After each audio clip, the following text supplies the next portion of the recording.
Facebook, অনেক মেয়েরা আপনারা দেখতে পাবেন এখন ফেসবুকে, জানেন তো অনেক মুফতি ঘুরে বেড়াচ্ছে, ফেসবুক মুফতি নাম রেখেছি আমি তাদের, সেগুলো আবার বেটা ছেলে লয়, সব মেয়ে মুফতি। কি বুঝলেন? এইরকম হিজাব করে ফেসবুকে বলছে স্ত্রীর সঙ্গে ভালো ব্যবহার করা সুন্নাত। আমি একজনের নিচে লিখলাম তুমি জাহান্নামে যাবে, এটাই হচ্ছে ফয়সালা। হ্যাঁ, একদম 100%। একটা মেয়ে ফেসবুকে কথা বলছে, গোটা পৃথিবীর মরদরা তার মুখ দেখতে পাচ্ছে, এরপর তার চেহারা দেখলে। এই গত রমজানে আমাকে একজন ফোন করেছিল যে একটা 18 বছরের ছেলে তারাবি শুনিয়েছে, তার পেছনে মেয়েরা তারাবি পড়ছে। আমি বললাম সম্পূর্ণ হারাম, যদি 15 বছর হয় তাও হারাম, 16 বছর হয় তাও হারাম, 14 বছর হয় তাও হারাম। যদি বললেন কত বছরের ছেলে হাফিজে কোরআন তারাবি শোনাবে আর মেয়েরা পড়বে, 10 বছর বয়স হতে হবে, জানো সে বালিগ না হয়। আর যদি 10 বছর বয়সে সেই ছেলেটা বুঝতে পারে যে আমি বালিগ হয়ে গেছি, তার পেছনে আর নামাজ হবে না। মেয়েদের 18 বছরের ছেলে যদি তারাবি শোনায় কি হবে? শুরু করবো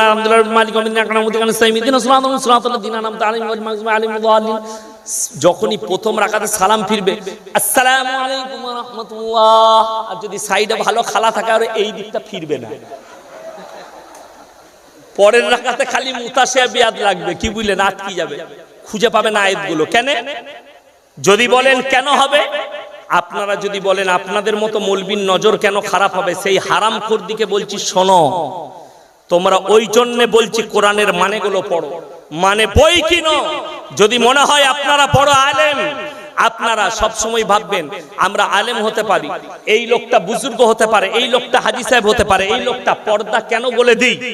এই জন্যই আমাদের মধ্যে আল্লাহ নফস দিয়েছে না দেয়নি? কথা বলেন, নফস দিয়েছে, যৌবন দিয়েছে। এই যে নফস, এই নফসটা, আচ্ছা আগুনের পাশে যদি মোমকে রাখেন, মোমটা গলবে না গলবে না? কথা বলে না? গলে যাবে। চুম্বককে আর লোহাকে যদি পাশাপাশি রাখেন, টানবে না টানবে না? টানবে। ওই জন্য ইসলামের শরীয়তে মেলা হারাম। কেন হারাম? সেখানে নারী পুরুষ এক কাছে হলে তৃতীয় নম্বর যে হাজিরি দেয় তার নাম হচ্ছে শয়তান, দিয়ে উস্কানি মারবে। মেলাতে ঘুরছে, দেবে চালিয়ে দে, মেরে দে, পালিয়ে ও মারে নাই, শয়তান বললে চালিয়ে দে, যা হবে হবে। শয়তানের ওয়াসওয়াসা, নফস গুনাহ করতে বাধ্য। যদি বলেন দলিল দেন, আপনাদের মতো মৌলবীদের নিশা কেন, চোখ কেন খারাপ হবে? একটা মেয়ে, আপনারা বলুন, এই নতুন গ্রাম বাজারে যদি কেউ কলাগুলো ছিলে বিক্রি করে, মাছিগুলো কোথায় বসবে বাপ? ওই কলা কিনবেন আপনারা? কেন? মাছি বসেছে, ও কলা খাবো না। আমার মায়েরা হচ্ছে কলার জাত, যদি নিজেদিকে ঢেকে রাখে আল্লাহ ইজ্জতকে বাড়িয়ে দেবে, তোমাদের ইজ্জতের দাম বেড়ে যাবে। আর যদি তোমরা নিজেদের শরীর দেখাও, জেনে রেখে দিব ওই কলাতে মাছি বসার মতো তোমাদের জিন্দেগিটাও ওই রকম কোনো দাম থাকবে না। আর ওই যুবক দিকে বলছি, আমরা রাস্তায় একটা অল্প স্বল্প কাপড়ের মেয়েকে দেখলে মনে মনে হয় সালা যা লাগছে না, দারুণ লাগছে, বলে না? হ্যাঁ, কিন্তু তাকে যদি বলা হয় তোমার স্ত্রী যদি এরকম পোশাক পরে, সে মেনে নিতে পারবে না। শুনেলেন? আর পরে হযরতে ইউসুফ নবীকে যখন ইশারাতে হচ্ছে না, জুলাইখা ইশারা করছে, কোরআনের দলিল শুনেলেন? কেন আমাদের নফস মৌলবীদের গোলমাল হতে পারে? ওই জন্য আমাদের বর্ধমানে একজন বলছে একজনে এমন ওলি আছে, শুনে নাও, যে মেয়েরাই তার কাছে রাত কাটাবে, অন্ধ হলে চোখ ভালো হবে, খুড়া হলে ভালো হয়ে যাবে। আমি বললাম সে কানা দাজ্জাল, তোমরা কোরআনকে বিশ্বাস করো না। ইউসুফ নবীকে কামরার মধ্যে জুলাইখা ডাকলেন, দরজা বন্ধ হয়ে গেছে, ইউসুফ নবীর সামনে নিজেকে বেবস্ত্র করে দিলেন আর বললেন ওয়াকালাত হাইতালাক, আমার দিকে অগ্রসর হও, আর আমাকে টিপে ধরে নিজের মনের বাসনা কামনা পূরণ করো। ইউসুফ নবী আল্লাহর কাছে কেঁদে বললেন, ক্বালা মাআযাল্লাহ ইন্নাহু রাব্বি আহসানা মাসওয়াই ইন্নাহু লা ইউফলিহুজ জালিমিন। আমার আল্লাহ আমাকে কুয়ো থেকে তুলে বাদশার ঘরে লালিত পালিত করেছে, আমি একু কাজ কেমন করে করতে পারি, আমি এ জুলুম করতে পারবো না। ওগো আল্লাহ, এই বদকার নারীর হাত থেকে তুমি আমাকে হিফাজত করো। আল্লাহ বললেন, তুমি ছুটো আর দরজায় হাত লাগাও, দরজা খোলার দায়িত্ব আমার আল্লাহর। জোরে বলুন সুবহানাল্লাহ। নবী পয়গম্বর আল্লাহ হিফাজত করেছে, আমার মতো ফুটো মৌলবি কি করে হিফাজত হব যদি একটা নারী আমার চোখের সামনে ন্যাংটো হয়ে দাঁড়িয়ে থাকে? কথা বলুন ঠিক কি না? কি করে চলুন আর একটু আগে, নিজেদিকে কন্ট্রোল করুন। মায়েরা এই জন্য পর্দায় আসবেন। মা আয়েশা সিদ্দিকা রাদিয়াল্লাহু তাআলা আনহা, তিনার জীবনীটা একবার দেখুন।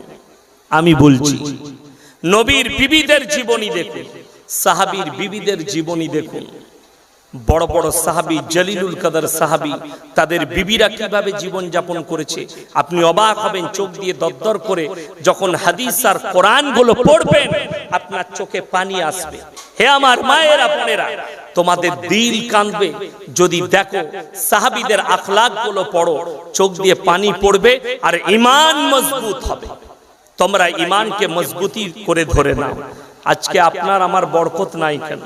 আজকে আপনার আমার বরকত কেন খুঁজে পাচ্ছি না? তার কারণ হচ্ছে আমরা দেখবেন অনেকজন এখন বেশিরভাগ ঘরে আমাদের জলসা শুনে, ঠিক কিনা কথা বলে? হ্যাঁ, আমি কতদিন আগে নতুন গ্রামে এই জায়গায় জলসা করে গেছি, ঠিক কিনা? আমার মনে আছে এখানে জলসা করেছি, সামনে বড় মসজিদের ওখানে জলসা করেছি মনে হয়, তাই না? হ্যাঁ, আমার মনে পড়ে। আমি এর আগে যে এখানে জলসা করেছিলাম, বাংলাদেশের একটা বক্তা ছিল আমার সাথে, তাই না? হ্যাঁ, আমার মনে পড়ছে, মনে আছে আমি জলসা করে গেছি। দেখুন, জলসা করে যাচ্ছি, মানুষ ইউটিউব আর মোবাইলে আমাদের হাজারো নারী পুরুষ জলসা শুনছে, কিন্তু পরিবর্তন নাই। আজ কি কষ্ট লাগলো আমার, দেখে লজ্জাও লেগে গেল। আমি বেলডাঙ্গা বাজারে আলিফ ভাইয়ের দোকানে চা খেতে দাঁড়িয়েছিলাম, তো মাগরিবটা পড়ে চা খেতে যাব, তো পেছনে একটু দোকানে গেলাম, বাড়ির জন্য একটু আব্বাজির শরীর খারাপ, ফল ফল নেব। একটা ভদ্র মহিলা, মা বিটি আছে, আমি তাকে চিনি না, জীবনে দেখি নাই, এসে কি বল জানেন? আসসালামু আলাইকুম ইয়াসিন ভাই। আমার শালা এই কি হাত বাড়িয়ে দিয়েছে ভাই, আমাকে লজ্জা লেগে গেছে, আমি ভয় খেয়ে গেছি। ডাইরেক্ট ইয়াসিন ভাই, মনে হচ্ছে একদম আমার পাটানো বোন, আবার হাত বাড়িয়ে দিয়েছে। আমি সঙ্গে সঙ্গে হাত গুটি দিয়েছি ভয়ে। আমি ঠিক আছে ঠিক আছে। বুঝে হুজুর একটা ফটো নেবেন, ফটো লিয়া করবে কি? কি বুঝলে? পর্দা নাই, পুশিদা নাই, কিচ্ছু নেই। আমার মুসলমান মা বোন, যদি আমাকে মহব্বত করো তো আমার ইয়াসিনের কাছ থেকে পর্দা করো। যদি ইয়াসিন বলে তোমার মা বোনকে ডেকে দাও, আমার পা টিপবে। ইয়াসিনের মতো মৌলবীকে, পীরকে ঝাঁটা জুতো মেরে তারা সমাজ থেকে এদিকে বঞ্চিত করুন, এদের কাছ থেকে দূরে থাকুন। বড় কষ্ট লাগে আমার মুসলমান ভাই, মুসলমান মা বোন, নিজেদের ইজ্জতকে ঢেকে লাও, আল্লাহ তোমাদের ইজ্জতকে বাড়িয়ে দিবে। পশ্চিমী দুনিয়া আমার যুবতী বোনেরা শুনেলেন, যারা ফিল্মের আর্টিস্ট দিকে দেখে, পশ্চিমী দুনিয়ার মেয়েদিকে তাদের পোশাক পরিচ্ছদ মোবাইল আর ফেসবুকে দেখে, যারা নিজেদের বাবার কাছে জিদ করছো যে এই ধরনের পোশাক পরব, যাদের বাবারা অসহায়, বোঝানোর পরেও পারেনি, আমার ওই সমস্ত বাপ আর মারা শুনেলেন, আপনাদের কর্তব্য ছেলেকে দাওয়াত দেওয়া। সবাই দিবেন, জোরে বলুন ইনশাআল্লাহ। ছেলে নামাজ পড়ে না, দাওয়াত দেন, এই নামাজ পড়ো, এই দিনদার হও, দাওয়াত দেন। ছেলে বালিগ হওয়ার পরে মা বাবার কথা যদি না শুনে, মা বাবা আর দায়ী থাকবে না। বালিগ হওয়ার পরে সে পাপী হয়ে যাবে। কথাটা বুঝতে পেরেছেন না? পারেন? হ্যাঁ, অনেকজন বলে কারুর স্ত্রী যদি বেনামাজি হয় তার স্বামী জাহান্নামে যাবে। আবে ভালো করে কোরআন হাদিস পড়, তারপরে জাহান্নামে দিবি, যাকে তাকে জাহান্নামে দিবি।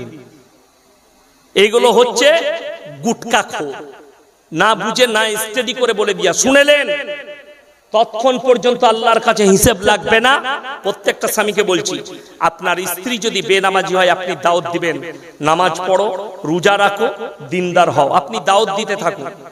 যদি বলে ইয়াসিন সাহেব কিছু জানে না, যদি তার স্ত্রী নামাজি না হয়, সে যদি দাওয়াত দেয়, তার স্ত্রী যদি নামাজে না পড়ে, অবশ্যই তার স্বামীকে জাহান্নামে যেতে হবে। আমি সেই গুটকাখোর মৌলবীকে বলবো, শুনে নাও, হযরতে নূহ নবীর বিবি জাহান্নামে যাবে, তাহলে নূহ নবীর কি হবে?